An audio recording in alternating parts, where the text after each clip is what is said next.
ಎಲ್ರಿಗೂ ನಮಸ್ಕಾರ. ನನ್ನ ಹೆಸರು ಶ್ವೇತಾ. ಇದು ನನ್ನ ಮೊದಲನೇ ವಿಡಿಯೋ ಆಗಿರುತ್ತೆ.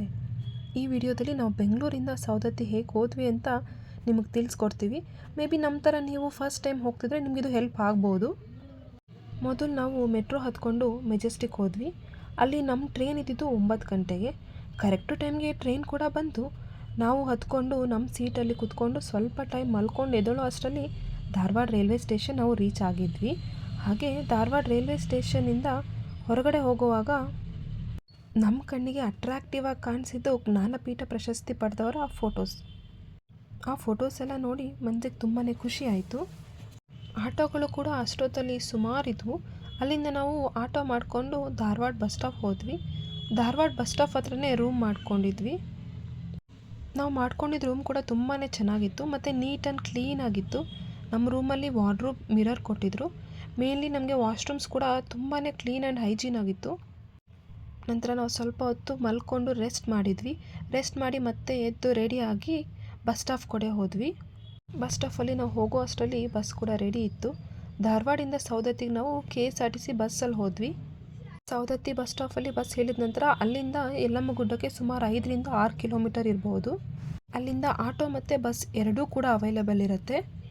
ಬಸ್ಸಸ್ ಎಲ್ಲ ಟೈಮಿಂಗ್ಸ್ ಪ್ರಕಾರ ಇರೋದ್ರಿಂದ ನಾವು ಆಟೋಲ್ಲಿ ಹೋಗೋಣ ಅಂದ್ಕೊಂಡ್ವಿ.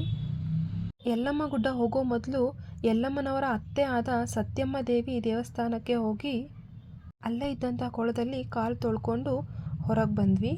ಅಲ್ಲಿನ ಜನರು ಹೇಳೋ ಪ್ರಕಾರ ಆ ನೀರಿನಲ್ಲಿ ಸ್ನಾನ ಮಾಡಿದರೆ ಚರ್ಮ ರೋಗ ನಿವಾರಣೆ ಆಗುತ್ತೆ ಅಂತ ಹೇಳ್ತಾರೆ. ನಂತರ ಅಲ್ಲೇ ಇರುವ ಮಲಪ್ರಭಾ ನದಿ ಕೂಡ ನೋಡೋಣ ಅಂತ ಹೋದ್ವಿ. ನೋಡೋಕ್ಕಂತೂ ನದಿ ತುಂಬಾ ಚೆನ್ನಾಗಿತ್ತು. ಆದರೆ ನಮ್ಮ ಜನ ಅಲ್ಲಿ ಕೂಡ ಪ್ಲಾಸ್ಟಿಕ್ ಎಲ್ಲ ಎಸೆದು ನದಿನ ತುಂಬಾ ಗಲೀಜು ಮಾಡಿದರು. ಅದನ್ನು ನೋಡಿ ತುಂಬಾ ಬೇಜಾರಾಯಿತು. ನಂತರ ಆ ದಿನ ಏನೋ ವಿಶೇಷ ಇದ್ದಿದ್ದ ಕಾರಣ ದೇವ್ರ ಉತ್ಸವ ನಡೀತಾ ಇತ್ತು. ಜೋಗುಳ ಬಾವಿಯಿಂದ ದೇವರುಗಳಿಗೆ ಅಲಂಕಾರ ಮಾಡಿ ಅಲ್ಲಿಂದ ಉತ್ಸವನ ಹೊರ್ತಿದ್ರು. ಆ ಉತ್ಸವ ನೋಡೋದಕ್ಕಂತೂ ತುಂಬಾ ಚೆನ್ನಾಗಿತ್ತು. ಅದನ್ನೆಲ್ಲ ನೋಡಿಕೊಂಡು ತಾಯಿ ಸತ್ಯಮ್ಮ ದೇವಿ ದರ್ಶನಕ್ಕೆ ನಿಂತ್ಕೊಂಡ್ವಿ. 10 ನಿಮಿಷದಲ್ಲಿ ನಮಗೆ ದರ್ಶನ ಆಯಿತು. ಆ ದೇವಸ್ಥಾನಕ್ಕೆ ನಾವು ಮೊದಲನೇ ಬಾರಿ ಹೋಗಿದ್ರಿಂದ ನೋಡಲಿಕ್ಕೆ ತುಂಬ ಖುಷಿ ಅನ್ನಿಸ್ತಾ ಇತ್ತು.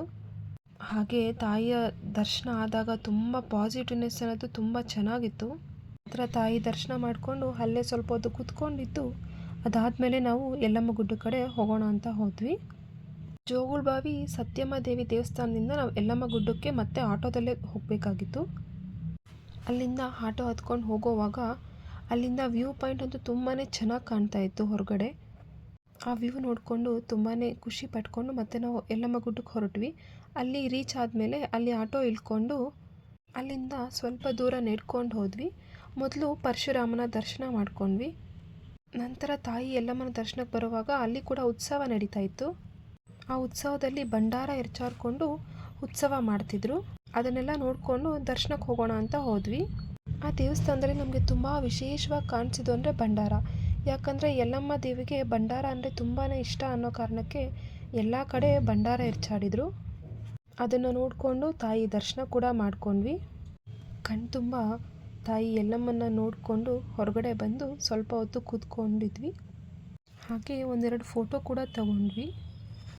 ಮತ್ತು ಹೊರಗಡೆ ಬಂದು ನಾವು ಆಟೋದಲ್ಲಿ ಸೌದತ್ತಿ ಬಂದು ಮತ್ತು ಸೌದತ್ತಿಯಿಂದ ಧಾರವಾಡಕ್ಕೆ ನಾವು ಬಸ್ಸಲ್ಲಿ ರೀಚ್ ಆದ್ವಿ.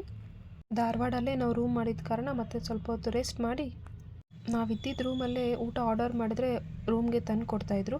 ಮತ್ತು ನಾವು ಅಲ್ಲೇ ಊಟ ಮಾಡಿಕೊಂಡು ರೈಲ್ವೆ ಸ್ಟೇಷನ್ ಕಡೆ ಹೊರಟ್ವಿ. ಮತ್ತು ನಾವು ಟ್ರೈನ್ ಹತ್ಕೊಂಡು ಬೆಳಗಿನ ಜಾವ ಬ್ಯಾಂಗ್ಳೂರು ರೀಚ್ ಆದ್ವಿ. ಸುಮಾರು 7:30 ಅಷ್ಟರಲ್ಲಿ ನಾವು ಬ್ಯಾಂಗ್ಳೂರು ರೀಚ್ ಆಗಿದ್ವಿ.